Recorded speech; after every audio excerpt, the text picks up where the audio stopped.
How you going? Sheldon, Tommy how's it boy, going? That's me, Tommy Buoy. Tommy Boy. Oh, it's American Tommy Boy. Yeah, that's right. My wife's British, and she let me know Oh, it's boy in England, and so I guess it's boy in Australia too. Australia too. That's where we are all convicts, mate, from the old country, you know.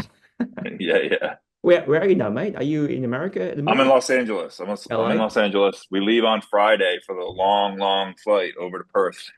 Yeah, that's right. And I'm in Perth at the moment. So Oh, great. yeah, So, are you coming on May 12th? yeah. So, what's that? Well, Tuesday, Tuesdays. I think Metro is a Monday, or Tuesday. Yeah, one of those. Monday, Anyway, one of yeah, those days. yeah. Yeah, At the Astor Theater, which is about 20 minutes or half an hour from where I am. So looking forward to that. great. Yeah, Yeah, we're all really excited for our first really international tour. yeah. So it'll be great to, bring all these songs to the Australian people, and they seem like, the type of people that would like to party on a yacht. That's all I'm saying. So I don't know if that's accurate or not, but we're gonna find out. As long as a Heineken yacht, mate. Hey, mate. First of all, mate. The name yacht rock, right? I mean, you get many of these questions. The term yacht rock became part of my vocabulary only last year when this guy on Instagram sang all these heavy metal songs, but with a yacht rock genre. Um, am I like the last person just under 50 years old to have heard of this genre?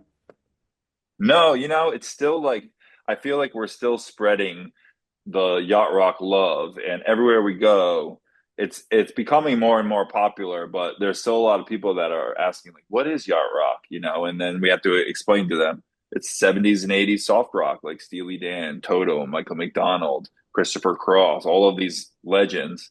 And so it's just kind of been redubbed a different, it was called soft rock back in the day, and now it's just kind of been retermed yacht rock by a YouTube series in the 2000s. And so we took the ball and ran with it and said, we're going to start a band with this type of music and dress up like sailors, like we're on a yacht or on a sailboat. And so here we are. So, in your own words, how would you describe yacht rock sonically wise? I would say as a musician, it's like rock and roll meets jazz. It's kind of that in between where it was rock and roll pop musicians, and then they took a lot of jazz influences, which really started with Steely Dan in the 70s. And so I would say in that regard, it's kind of a mesh of those two genres with other stuff too, soul and, I'm sure something else is in there too. It's pop, but yeah, but I guess sonically, I would say there's a lot of harmonies, big memorable melodies. The lyrics are generally about heartbreak or longing Mm. or relaxing on a boat, you know. So yeah, that's what I would say. It's when you hear it. It's a feeling more than anything. We always say. It's the kind of music that we listen on a yacht, basically. Yeah. Yeah, that's what they were going for, and it does bring together like some kind of nostalgia as well. Like where you're just remembering riding in the back of your parents' car back in the day. You know what I mean? Or maybe if you're a little bit older, maybe you were driving your first girlfriend around and you heard these songs. And so when you hear them again, it brings you back to that time, and I think that's what our audience really connects with. Yeah. The name Yächtley Crëw is a play on words. It's yacht rock, it's a fusion of yacht rock and Motley Crue. So there's a sense of Right. lyrical, comical. But having said that, the band had a residency at Palms in Las Vegas for 3 years. Yeah. Is there a sense of validation that, hey, you guys are more than a fun band? You guys are actually real musicians. I mean, we're talking about Celine Dion, Elton John, Adele, Right. residency in Las Vegas. Do you feel that's a sense of validation having this residency at Yeah, I Palms? mean, when you're saying like, there's definitely some people that think it's more of a joke than it is. Like we don't take ourselves too seriously, but we take the music very seriously. So the show is very fun, and we do choreography on stage, and so it's very like, but the music's it's jazz. Like I said earlier, it's jazz fusion. So you have to be a seasoned musician to even play this stuff. Yeah. And our lead singer can sing these super high notes, night after night. So, you have to be, a really good singer in that regard. So the music's no joke. So we are definitely like, yeah, I mean, obviously to be in Vegas and at a resident, have a residency in Vegas. And the Palms has been very good to us. So it's been amazing, honestly. Never thought or knew that I would be in a band that would have a residency in Las Vegas. So yeah, it is really validating. Yeah.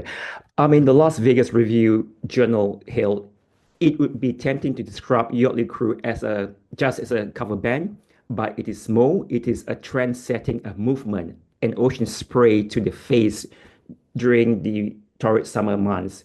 Is it a typical review that comes out from after a performance of Yächtley Crëw? Yeah, I mean, honestly, not to toot our own horn or, blow the own boat horn or whatever, but it is. I mean, people come to our show not knowing what to expect, and they see a bunch of guys just like this on stage, but having a lot of fun and performing the songs like, like the record basically, except we put a little bit of a twist on it, and we modernize and rock the songs a little bit harder than you might have heard on the original recording.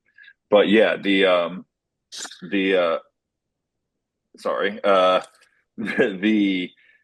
the the vibe that we get from people that come to it is like, wow, I've just never seen anything like that. You know what I mean? And it was so much fun. And I'm coming back and I'm bringing 10 of my friends. That is the basic vibe. So yeah. To add further validation, I mean, like I said, I mean, obviously you guys are real musicians, true musicians rather. Um, the band actually appeared on a HBO documentary as well, isn't it? Yeah, tell us, we Yeah. look at HBO in Australia. Tell us about this documentary. Is this like a more of a smile and tap documentary, or is it more of the history of yeah, It's basically the history of yacht rock and um the origination of it. And we're featured in it. At, they came to film us at one of our shows in Los Angeles, and basically it was like, we are the new part of the history. They went through a lot of it started with Steely Dan is basically what the documentary tells you, and then it goes through Michael McDonald and Toto and Christopher Cross and all of these Kenny Loggins as well. All of these really talented musicians. A lot of them were also studio guys that played on a bunch of records that everybody knows, like Thriller by Michael Jackson is basically a Toto record with Michael Jackson singing. Like all those guys wrote a bunch of the songs. They played on all the records and stuff like that. And obviously Quincy Jones, we don't want to forget him. But, it's really crazy how huge of an impact these musicians had on popular music throughout the whole world. And so we're really just, paying homage to those guys. And the documentary really talks about them and tells their story. and you guys actually are part of this documentary as well. Is that Yeah, there's yeah, live tell us footage of about it, us yeah. playing, and because they explain that now that time has gone on, people really have come back to love this music and have come back to realize that at the time, maybe some people were afraid to admit that they liked it, or they only put it on, when they were with their girlfriend or whatever. But now it's it's something that we all have a nostalgia for, and we all remember it, even if it's through our parents or you know um, just our own memories or anything like that. So yeah. Yeah. So comes Monday and the 12th. Will be is this your first trip to Australia? Yes, it is our first time to Australia, mostly any of our first time to Australia. So we're really excited. I've heard wonderful things. I've heard that, the Australian people like to party, and I've heard that it's just a really beautiful country. And so if you have any advice for me, you're in Perth. If you have any advice I think we have a day off in Perth. So I would love to hear on what I should check out in Perth. Hey, man, I'm around, mate.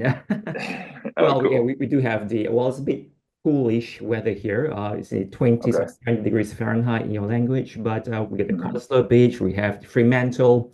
I think Perth is a wonderful city.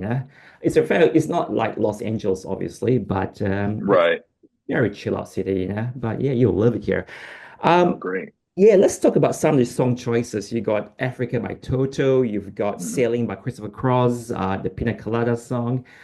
Um, so is there a reason why you chose these songs, or are they the archetypal songs, or is it because they are the typical songs? Yeah. A little bit of both. A little bit of yes, there are the archetypal songs, but also we kind of trial and errored a lot of this at the bars. That when we started out, you know what I mean. We would try uh, Escape the Pina Yeah. Colada song, and it would go off. So it kind of became a staple for us, as well as Africa. Reelin' in the Years by Steely Dan is like a staple for us because people just love that song and they react to it. So really, we kind of like let the audience tell us what they want to hear, and so our show is just like hit after hit after hit. Um, it, and people are really having fun. If you come to see us, you get to see hour and a half, 2 hours of number one hits, or top 10 hits, or I don't know what the exact numbers are, but it's all songs that you'll know, or even if you don't know, you kind of know it. You know what I mean? So we're excited to come down there. And these songs, I mean, to me personally, it puts me into a place of equanimity. It's does it feel, you feel the same way as well? Like some, Yeah, there's a certain like chillness to it. Whereas I love classic rock and I love AC/DC and I love Led Zeppelin, and but sometimes I want to scratch a different itch. You know what I mean? And I think yacht rock does that, where it's like, hey, this is when you get home from work and you want to just put a nice record on and chill out on the porch and watch the wind blow the trees, then you put on some yacht rock. I think a lot of us um, understand that and really have grown to love that about the genre. That there's a certain, even though some of the songs are upbeat and fun, there's just a certain uh, chill to it. I think that's what you were trying to say. You yeah, agree? for sure. Yeah, I mean, I was born in the 70s, I grew up in the 80s. I mean, it's before you were born, obviously, but yeah. um, yeah, is there Well, any, yeah, I grew up I was born in the '80s, so I'm not far behind you. you're not far behind. Yeah, is there some favorite personally for you? I might say Reeling in the Years. Just I'm the guitar player. I sing a few songs too, but I like to play Reeling in the Years because that's like just a guitar solo the whole song, basically. It's amazing. I think Skunk Baxter played that on the original record, and Yeah. it's such a good song. But then also I sing Brandy by Looking Glass, which is just a great, a quintessential yacht rock song. So I love that one. I love Heart to Heart by Kenny Loggins. Let's see, what else do I really like? We do Bob the Scaggs. Lido Shuffle is also fun by Boz Scaggs, and Lowdown by Boz Scaggs. We know these are songs that you might be like, oh, which one's that? But as soon as you hear it, you're like, oh yeah, that song. Oh yeah, that song. They're all stuff that you know. Michael McDonald, will you be doing any of his songs there? Yeah, I don't want to spoil the set list too much, but yes, there will be some Michael McDonald for sure. He's one of the, he's on the Mount Rushmore of yacht rock, we like to say. So we will definitely be doing some Michael McDonald, and he's just like not only his songs are yacht rock, but he's on a bunch of Steely Dan songs singing backup vocals. He's on a bunch of Christopher Cross songs. He's on Kenny Loggins songs. That guy he was just like everybody would call Michael to come and do backing vocals. So on top of being a great vocalist, he was also an amazing songwriter and had his whole success with the Doobie Brothers as well. And I heard that Yächtley Crëw have met some of these artists. Is this correct? Yeah. Yeah. So we had Elliot Lurie from Looking Glass came up and played Brandy, the song that he wrote and sings. He came up and played that with us. Peter Beckett, who is from Player, came up and did Baby Come Back with us. Geez, we had Sebastian Bach. He came to a show and he was on the side of the stage. So we called him and said, we had our crew member go over to him and say, like, you want to come up and play a song? So he like looked at our set list and he was like, oh, I could do Hotel California. So he came up, which isn't technically a yacht rock song, I know, but it's kind of sometimes we'll throw in an adjacent yacht rock song, or everybody still loves that song. So he came up and did that anyway, and he killed it. I was so surprised, just like on the spot, he could go up and like he's still singing amazing, for a guy that's been doing it since the '80s. Yeah, trivia here. Do you know which actor from Bold and Beautiful is part of a player? Part of Player. Yeah. I've never heard this before. Ron Moss, didn't a guy play? Oh, doesn't matter anyway.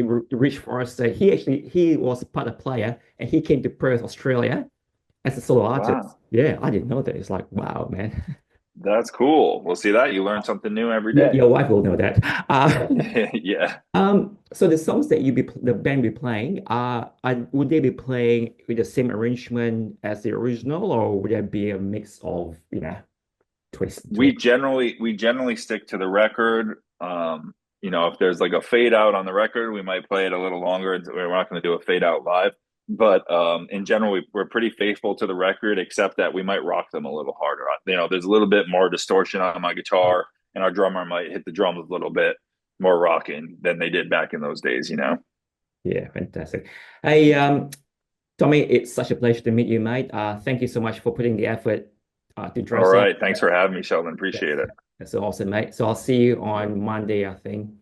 Yeah, whatever day that is, May Yeah, 12th. yeah, May 12th. We'll be there in Perth at the Astor Theater. That's it. Come Thank check it you. out. Yeah. All right. I'll Thanks, be Sheldon. photographing anyway, so you'll see me at the front. So Oh, great. Come say hi. We'd love I to, will. we'd love to meet you in person. Thank you so much, Tommy. All right. See you Yeah, then. buddy.